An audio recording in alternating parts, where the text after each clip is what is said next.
Say it again, Daryl snapped, his voice colder this time. He moved in close, the stink of sweat and old smoke on him. His hand, rough and dirty, seized her chin and forced her to meet his eyes. The only thing I care about, he growled, is that you're spending the night in the women's hold. No badge, no title, no attitude. Out here, you're nobody. Liam, flipping through a torn folder of paperwork, read something aloud. Hey, this one's addressed to Lieutenant Commander Janelle Rios from the Homeland Security Oversight Division. He raised his eyebrows. Says here, Commander Rios. That you? Janelle didn't flinch. Yes, she said, lifting her head just a little. And if you've got a working brain in there, you'll hand me back my SATCOM. Without thinking, Liam struck her. Quick, harsh. Her head jerked to the side, still cuffed, barely able to stay balanced. One more word, sweetheart, he hissed by her ear, and you won't even remember who you were. The blow didn't drop her, but her lips split. Blood filled her mouth.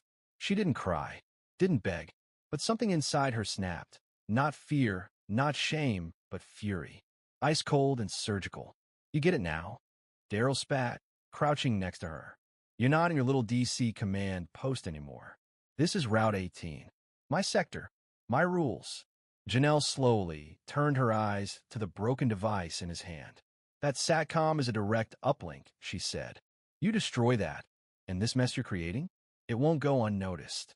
Too late, Liam said, smashing it against the sidewalk with a loud crack. Daryl crossed his arms, shaking his head. I don't buy it. You ain't military. Probably picked that uniform off Amazon. You trying to be a general or a damn astronaut now? Liam laughed, pacing around her. She's got the look for a club dancer. I'll give her that. Daryl came up behind her again and pushed hard.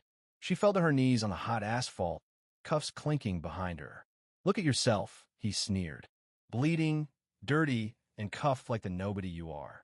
Janelle stayed quiet. Her face was stone, but her eyes burned. They stared into Liam like a blade. Her voice, calm and precise, broke the silence. One more time. Hand me a working phone. Walk away now, and this ends quietly. Liam spat in her face. Daryl tried to laugh, but didn't sound right. The power they'd been gripping was slipping. The crowd gathering nearby was no longer silent. You scared? She asked softly. Think one call could end your career? Daryl stepped back, just a bit, like her words carried weight beyond her. She pushed herself to her feet, wrists still locked. Let me make one call. Just one. If I'm bluffing, you've got nothing to lose. You threatening us now? Liam asked, but his voice cracked. I'm offering a warning. Get off the tracks before the train hits. Daryl tried to joke again. You're not calling anyone. He kicked the shattered remains of her SATCOM.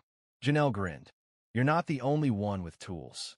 Just then, a young woman with curly hair and big glasses ran out of the crowd, phone in hand. Use mine, she shouted, holding it out. Get back. Daryl barked. She's a commanding officer, you moron, the woman snapped. I serve too. I know what that rank means. Before Daryl could reach her, a heavy-set man in a black veteran's hat stepped in.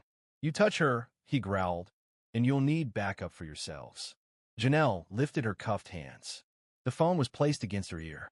She dialed from memory. National Defense Relay, came the voice on the other end.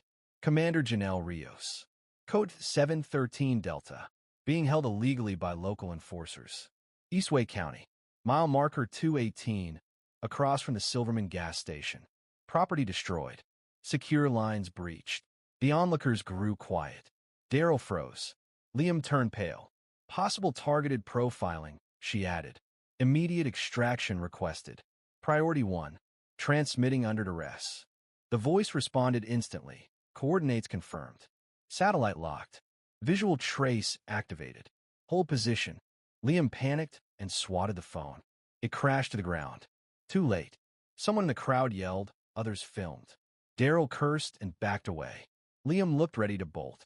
You cuffed me with no cause, Janelle said, voice steady. Struck me. Mocked me. Destroyed U.S. equipment. All of it's recorded. Every camera. Every bystander. And now, you've triggered something you won't control. Daryl looked at his cruiser. He considered running. But then the vehicles arrived, black SUVs, unmarked, rolling in like shadows. Doors opened in perfect sync. Two men stepped out. Clean suits, no IDs. But the weight of their authority was unmistakable. One nodded. Commander Rios? Yes, she said, raising her arms, cuffs flashing in the sun. You were detained without due cause? Yes. The second agent approached Liam and held up a seal.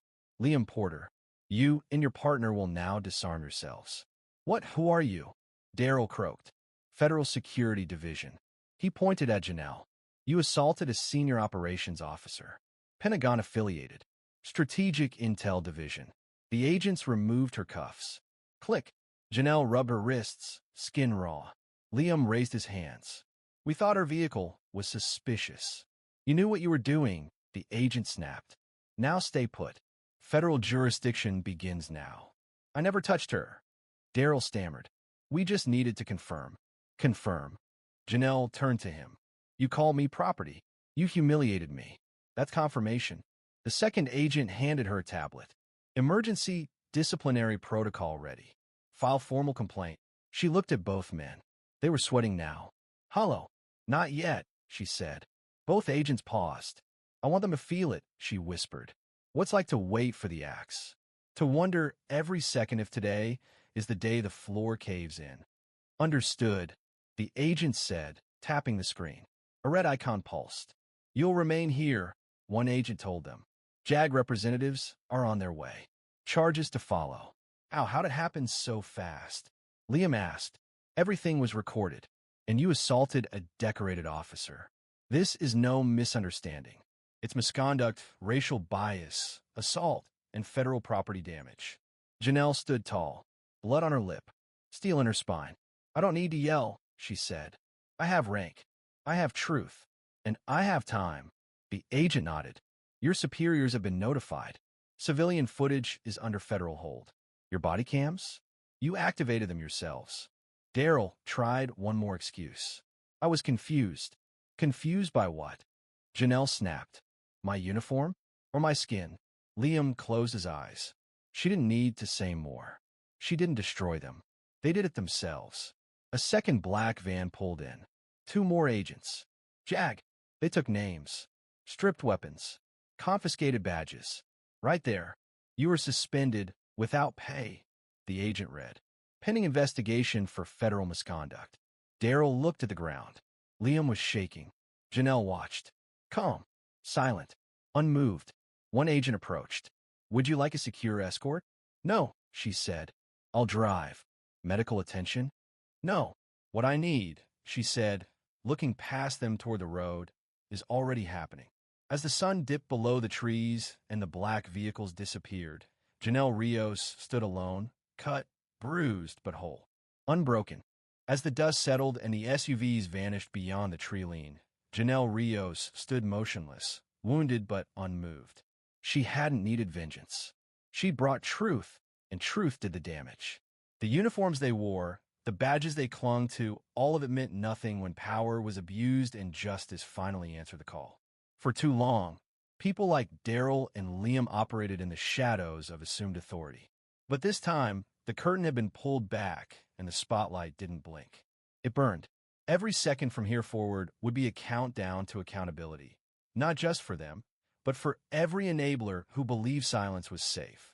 Janelle didn't need to gloat. The system they tried to weaponize would now turn on them with surgical precision.